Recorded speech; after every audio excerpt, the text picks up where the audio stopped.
Wesh Zlatan, t'as pas honte wesh? T'es tout nu de la tête. Y a des enfants qui te regardent et tout. Un peu de pudeur wesh. Fallait laisser un petit peu de cheveux. Ou sinon mets un bonnet, fais quelque chose. T'as pas honte, c'est quoi ça? C'est pas une tenue. Tu ressembles à un caillou et à Christophe Jallet en même temps. À un moment donné, faut faire des choix, tu peux pas être les deux en même temps. En plus, c'est chelou, même ton crâne, il a un grand nez. C'est pas normal, mon gars, faut faire un truc, là.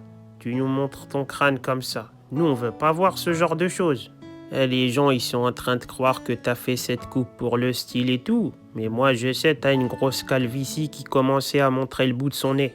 Et quand je parle du bout de son nez, c'est pas un clash envers toi, hein, t'inquiète pas. Hein. C'est juste une expression comme ça. Mais je sais que c'est pour ça que t'as coupé tes cheveux. C'est parce que tu veux anticiper la calvitie, tu veux pas qu'on la voie. Mais moi je sais, t'inquiète même pas. J'ai une vision d'aigle. Ça veut dire je vois grave bien les choses. Et ta calvitie, mon gars, je l'ai vu apparaître tout doucement. Toi t'as coupé tous tes cheveux, tu veux pas qu'on crame ça. Et t'inquiète pas, j'ai vu ça.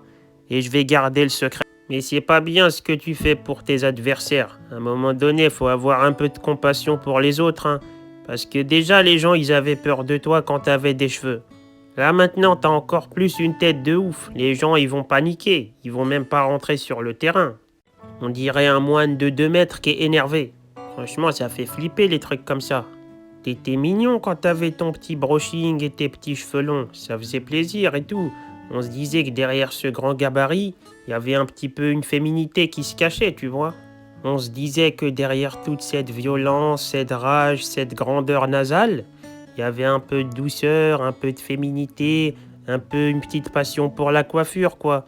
Il y avait pas mal de choses que ça reflétait, cette coupe de cheveux. Et là, t'as tout gâché.